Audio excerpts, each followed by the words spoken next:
Do you realize how important insulin is for us to gain weight or to lose weight? We may not know what it does, we may not know what role it plays, but it's actually super important. So we'll be talking about insulin today.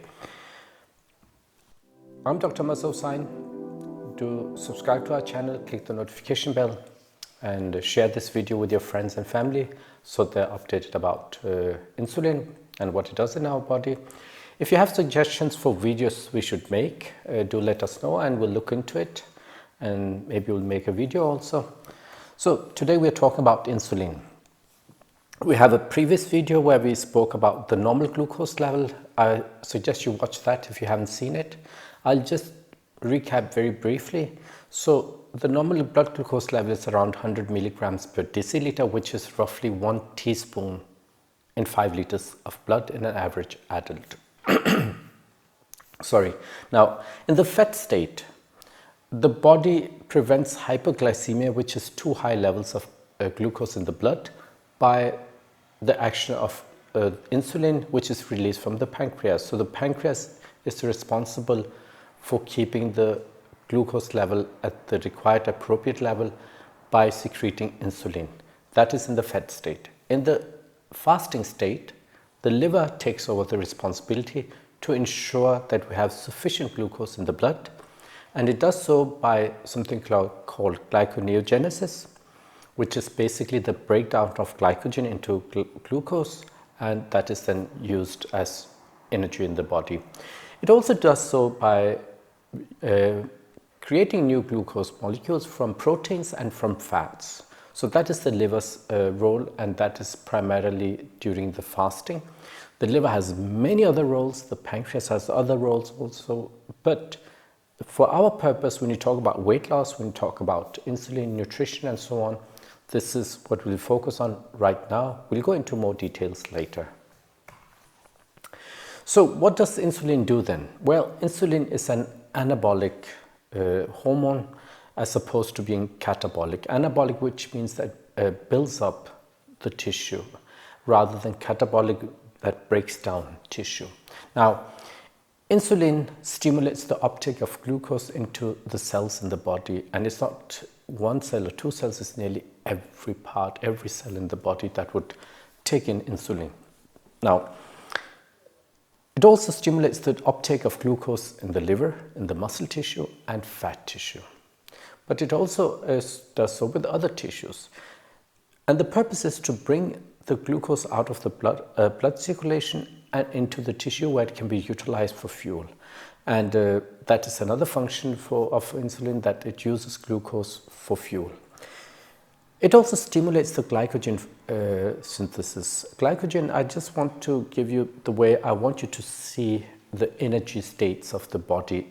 It's like glucose is the cash you have in your pocket. It's right there. You can use it whenever you want. Glycogen is the safe. You need to go there and get it, and you need. It's not fully as readily available, but it is quite available. And then you have energy stored as fat. Fat is the bank. Bank has opening hours, and the opening hours for fat is actually when the insulin level is low. When insulin is released into the body, it helps building up the glycogen stores. It takes the cash, the glucose in the blood, and saves it as glycogen in the liver and in the muscle tissue. Now, it also stimulates the uptake of amino acids into cells, and amino acids are basically the building blocks for proteins. Insulin also stimulates inflammation. It stimulates the production of triglycerides and cholesterol, fatty acids and VLDL. Triglycerides can be quite problematic, and we'll have a separate video on that, and also on cholesterol. You can watch that later. But the insulin stimulates the formation of that. Again, it's an anabolic hormone. It builds up. So it also inhibits the formation of glucose, which makes sense. If you already have tons of cash and you're putting it in the safe and you're storing it as fat, you don't want simultaneously to take it out from the safe while you're putting it in, You got enough cash, you got glucose enough in the blood. You don't want to mobilize that glucose from the safe. And it also prevents the formation of glucose from the amino acids and from proteins and from fat tissue, simply again because we've got sufficient. So the body is quite smart. It says we have sufficient, let's store it as fat, as amino acids and proteins and so on, and let's not utilize it. So that's quite makes good sense. It also prevents the breakdown of fat for fuel. Again, we have this store, we have the bank of energy as fat, but if we have sufficient cash already, there's no need for us actually to break down more while we already are trying to get rid of what we have in the blood.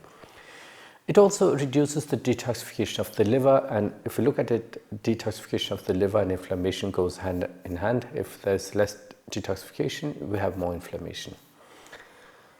But wait a minute, what did we just see right now? Insulin is a super important insulin. We need it. We really do need it. But if you get too much of it and it stays on for too long, then it's actually not a good thing. It can actually create a problem, a very serious problem for us. Now, insulin stimulates the uptake of triglycerides and formation of triglycerides. Fatty acids are taken up. It stores more fat, and it prevents us from breaking down the fat. It inhibits the breakdown of fat for fuel. Now, the purpose is that we want to store energy for a rainy day. But if that rainy day never comes, if our supply of energy is constant and maybe too high already, we have more than we need. We will never ever get to the point where we'll be able to utilize that fat if we keep on adding more energy to the system. We'll keep storing it. Insulin will take the glucose, the excess energy, and store it as fat. And we won't be allowed to use the fat that we already have stored. So the reason we can't use it is because the insulin level is high. If we bring the insulin level down, then it cannot lock up the fat in the bank. The fat deposits cannot be locked up. They can be utilized. We'll have access to those fat deposits. So, if you look here now, insulin stimulates inflammation and it inhibits detoxification. So if you have less detoxification, we'll have more inflammation. So the more insulin we have in the body beyond the level that we need, the more we'll have tendencies towards pains, aches, muscles, joints, bones here and there, and maybe just not being really comfortable, maybe just some undefined lack of freshness. That can be due to increased inflammation. But if we summarize, what does insulin do? It lowers glucose. We want it to lower glucose. We don't want high glucose levels. If it's too high for too long, it will lead to nearly every cell in the body being damaged in one way or the other, some more, some less, but damage to the cells. It increases fat storage. We would want that, and it decreases fat for fuel. We would want that if we expect we will not get food again for a while. If there's a relatively great risk for us of not having access to food, we would want to be able to store the energy as fat. But if we have tons of excess, maybe that's not a good thing any longer. If we are eating too much, stimulating insulin secretion all the time, fat storage all the time, and we don't use fat for fuel, then we're in trouble. We get overweight. That is basically the mechanism. In many cases, there are other factors. Vitamin D, hypothyroidism could be at play. There could be many other issues that can cause weight gain. But this mechanism would be involved somewhere, somehow, in nearly all cases. The take-home message in this video is insulin is a fat-sparing hormone. Insulin is a fat-sparing hormone, and it's a fat storage hormone. If our insulin level is too high, we will store fat, and we will prevent the fat from being utilized. It's in the bank, it's deposited, but we cannot access it because our insulin level is too high. There's too much glucose in the system already. The body is trying to store it. It won't allow us to take it out from the stores simultaneously. That is what we need to understand. Sorry. If you go back and watch the video on normal blood glucose levels, you'll be able to see that this is something, insulin is quite important. The liver has its own function to maintain a appropriate blood glucose level. We just talked about insulin. We'll go into further details about these things. Do subscribe to our channel, click the notification bell, and do let us know if you want us to make a video on a certain subject. We'll look into it. You're more than welcome to share this video with your friends and family. Thank you for now.